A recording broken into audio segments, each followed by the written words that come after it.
So we don't want that to happen. So be civil. I want to get your opinion about J Street. I'd like you to tell the people, if you can, just a little bit about J Street versus APAC. And on the heels of that, why are so many Jews so little? Okay, I'm going to take a pass on the J Street question because it's too internal. I want to discuss what I talked about tonight. Why are Jews so liberal? Actually, Norman Podhoretz wrote this book. You could read that. I think that Jews, there's a big problem that Jews have, which goes back to that pivotal event when they took on the Roman Empire and became a people in exile. And that is, Jews have for thousands of years lived as really tiny minorities in societies that both Christian and Muslim that basically hated them and had enormous power over them. So they were burnt at the stake for not converting. One of the reasons Jews are involved in money, that it's any kind of liquid capital that you have so that you can leave the country, always have 2 or 3 passports. Were expelled periodically from Spain, from England, on and on and on. So they've developed a kind of a little bit of a Stockholm syndrome and a very big appeasement mentality. Because that's the way they survive, by appeasing their enemies. And that's the only way I can understand how the Jewish organizations on these campuses are up in arms over the Jew-hating acts of Muslim Students Associations, which invite these god-awful imams to come and attack Jews and attack Israel and make up unbelievable lies, both about Israel and the Jews. So that's mine.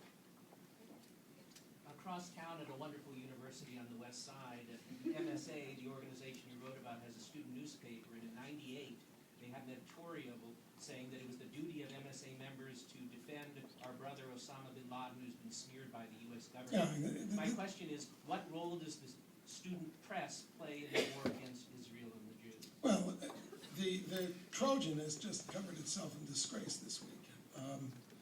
As I say, by exercising no editorial judgment. Look, I've written, there are lots of conservatives you can attack, and nobody can find out what they actually believe. I've written millions of words, and they're all up on the internet. You want to know what I think about slavery? I wrote a whole book called Uncivil Wars, my first book about universities, which was about the same thing that's happened this week. So it describes all of my views on slavery and so forth. I forgot where Student press. Student press, yeah, the student press. So the student press is pretty terrible, and it's not really a student press. They're independent. I mean, the universities. There's so much shameful abdication of responsibility.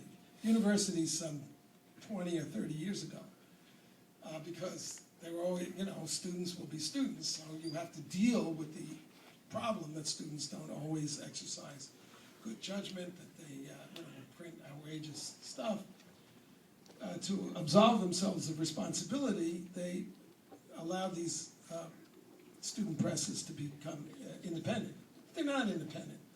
The Daily Trojan, who doesn't think the Daily Trojan is published by the university? However, if I go about to complain, they will say, we don't have anything to do with it. It's independent. So it's bad. It's just bad. It's decline of authority in America. We are parents of a USC graduate, and on behalf of all of the parents, I'd like not only to commend you for your bravery and your stamina to stand up to all this, I also would like to commend the Republican students who are brave enough to vote this evening. Absolutely.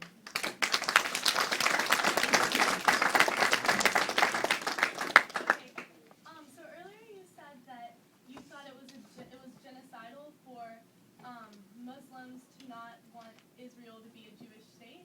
Is that correct? That's exactly right. Okay, so do you think that the West Bank and Gaza, which are now Palestinian territories, just for anyone that doesn't know, that are mainly Muslims, do you think that those should have Israelis in them instead, or Jews in them instead? Because you said that the occupied territories were. Jews, you mean, you're talking about the settlements? Yeah.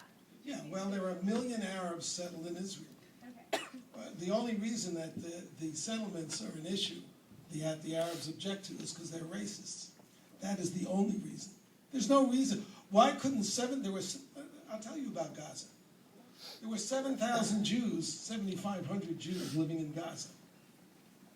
And those 7,500 Jews, of course, why was the Israeli army there? Because Egypt had attacked Israel across the Gaza Strip in 3 wars. And there are Arab states still at war with Israel, not to mention Hamas and Hezbollah. So I'll let you. So there were 7,500 Jews living along the Gaza coast. Those 7,500 Jews were law-abiding citizens and very productive. In fact, they created a horticulture industry which amounted to 10% of the gross national product of all of Gaza.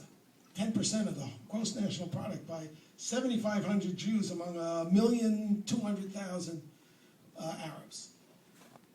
So, why do they have to be removed? And the Israeli army said, okay, if you think this war is about territory, we'll just withdraw our troops. We'll take away that as an argument. Why did they have to withdraw the Jews? Because the Arabs would murder them. That's why they had to withdraw them. No Jew is safe in an Arab country, and everybody knows that. Oh wait, it's worse. So an American Jew named Mortimer Zuckerman collected $14 million from Jews. The Jews are this, you can call them generous, idealistic, or just plain delusional. Collected $14 million to buy the greenhouses, the water, the irrigation systems, to give them to the Arabs as a peace gesture. We're going to withdraw our troops, and we're going to give you the industry that we created that we can't run anymore because you'll kill us. I don't know what you thought this up, but anyway.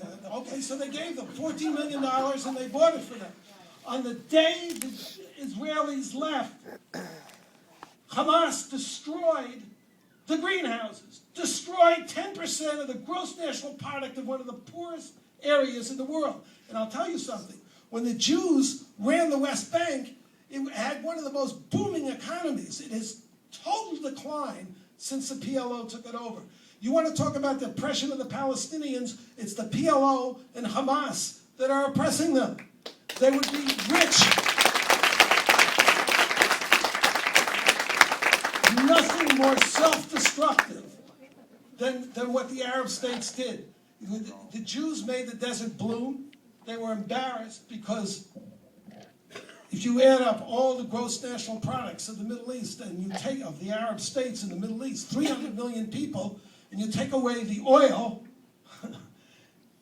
it has a gross national product smaller than Finland.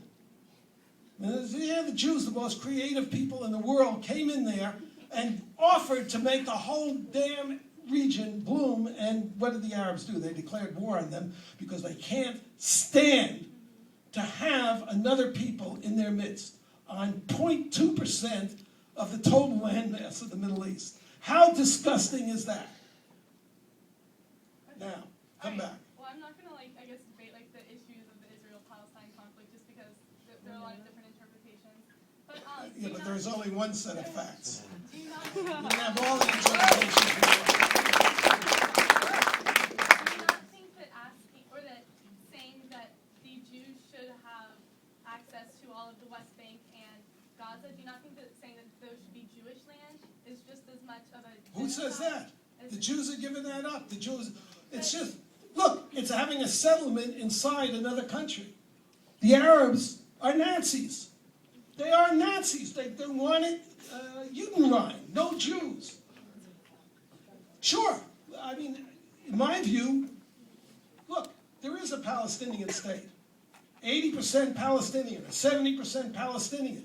It's called Jordan. Let's take all the Arabs, the Palestinians, and put them with their brothers and